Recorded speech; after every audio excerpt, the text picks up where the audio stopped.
All right, ready to dive into something unexpected? We're talking reprographics technicians this time, Interesting choice, right? rightfully. You send over career guides, interview tips, even some stuff about AI. You've been digging deep. Well, reprographics technician, it sounds kind of old school, but these sources, they show it's about keeping information alive, especially now with everything digital. Makes sense. Okay, so the sources use a term a lot, digital archiving. What is that exactly? So think about libraries, right? Big buildings, tons of books. Digital archiving is kind of like building a library online, but instead of bookshelves, it's servers. And instead of paper, it's all digital, scans, documents. It's about making sure important stuff, historical records, plans, all of it is safe and organized and accessible even years later. Makes sense. So what do these reprographics technicians, what do they actually do all day? It's got to be more than just hit a copy on a giant Xerox machine, right? Oh yeah, way more. The stuff you sent over, it gives a really detailed look at their day-to-day. We're talking high-tech scanners and printers, managing huge reproduction projects, and even, like you said, archiving those historical documents, like digital librarians in a way. You sent over some really detailed guides. They paint a picture of a reprographics technician's day-to-day that's way more than just hitting copy. We're talking high-tech scanners, managing huge printing projects, even meticulously archiving historical documents. It's like being a digital librarian. Exactly, and that's where it gets interesting. They bridge the gap between like the physical stuff and the digital copies, which is so key now. I mean, everything's going digital, right? So someone's got to make sure those digital copies are good, usable, and stored correctly. That's these technicians. So they're kind of like the guardians of our history, making sure those blueprints, manuscripts, and records are preserved for future generations, even as technology changes all the time. Exactly, and that need is only growing. Think about it, museums, libraries, government, even private companies. Tons of information that needs to be like digitized and then archived. Okay, so we've established this is important, vital even. But what about the pros and cons of actually doing this job? Your sources are pretty upfront about that, which is good. On the plus side, job stability, that's huge these days. And the skills you learn, they're valuable in lots of different industries.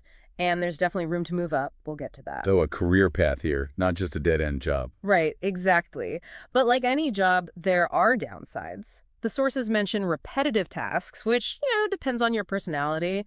And growth, it might be limited depending on where you work, small company versus a huge organization. It's all about finding the right fit, I guess, knowing yourself and what you want out of a job. Exactly. And speaking of the right fit, this is where it gets interesting. We talked about technology always changing, right? That's especially true in this field. Reprographics. So we've established this field is more than just pushing buttons. Hmm. What are some of those must-have tech skills if you're thinking about this career? Your sources mention Adobe Photoshop and Illustrator a lot. Makes sense. And it's not just for graphic designers anymore either. Right, right. Think about it. A reprographics technician might need to clean up a scanned document, like a really old one. Remove stains, tears, all that. Photoshop's perfect for that. So they're like, what, digital restorers bringing these old documents back to life? Exactly. Or they might need to resize images, create layouts for printing, even convert files between different formats. That's where Illustrator comes in. These are becoming essential, really, for anyone working with digital images. It's wild how tech is changing even these, like, traditional fields, But those skills, like you said, they apply elsewhere, too. Even if someone's not going to be a reprographics technician, knowing those Adobe programs, that's useful for tons of jobs.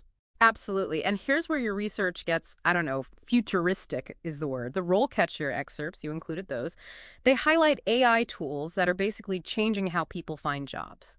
AD, how companies hire. Imagine this.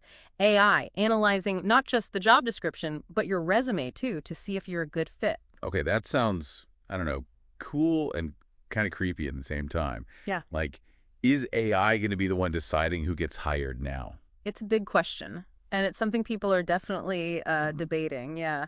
But from what I see in these sources, AI is more like an assistant at this point. An assistant that can scan thousands of resumes in seconds. That's still pretty powerful. Oh, for sure. But think about it from the job seeker side for a second. These AI tools, they can take a job description and tell you exactly what skills you're missing or what you should highlight more on your resume. No more guessing what the hiring manager wants to see. So it's like having a personalized career coach who can tell you exactly what to improve to land that dream job almost. Exactly. And for employers, it helps them sort through like Mountains of applications. Find the candidates who are the closest match, skill-wise. It's all about making hiring more efficient. At least that's the idea. Okay, so we've talked skills, even how AI is playing a role. What about the actual career path, though? Your sources mention specific stages for a reprographics technician. What does that look like? Right, you're right. Your sources lay out a pretty clear progression from entry level all the way up to leadership roles. Let's start at the beginning. Someone just starting out, an entry level reprographics technician. They're doing a lot of the hands-on work, assisting the more experienced techs, scanning, printing, organizing, making sure there's enough inventory, really getting a feel for how things work and that attention to detail that's so important. So a lot of learning by doing, but also showing you can handle the essential tasks. What's next? The junior reprographics technician, that's where you start to get more independence. You're running the equipment on your own, maybe even troubleshooting if there are small problems. It's about developing that, what's the word, that critical eye to make sure those reproductions are high quality. So you're not just following instructions anymore, you're starting to problem solve a bit more, make decisions. Exactly. And that leads to the experienced reprographics technician.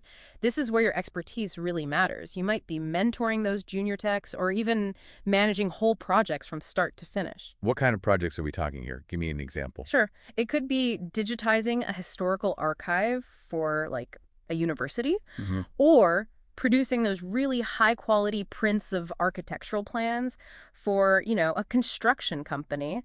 And remember how we talked about tech always changing? The experienced technician, they're expected to keep learning. New software, new techniques, new equipment even. So it's not just about what you know now, but being ready for what comes next. Exactly. And that adaptability, that's what distinguishes the senior reprographics technician.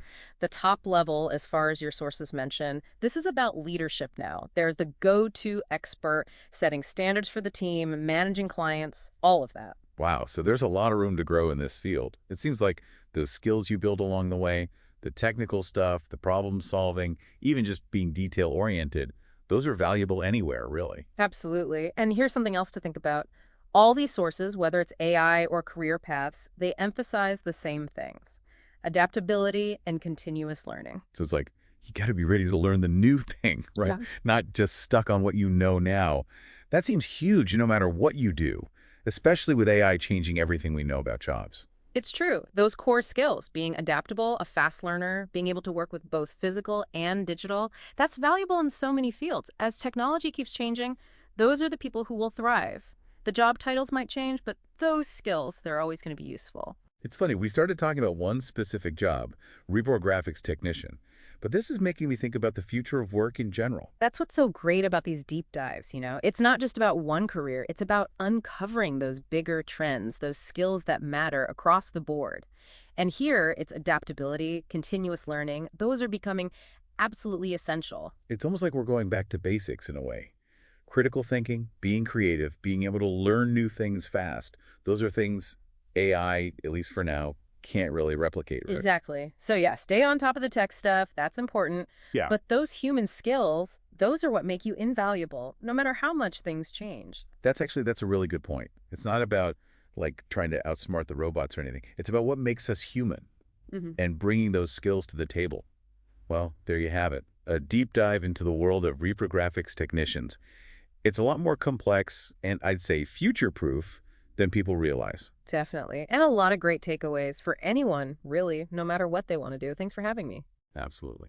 And for everyone listening, keep those sources coming and keep those minds curious.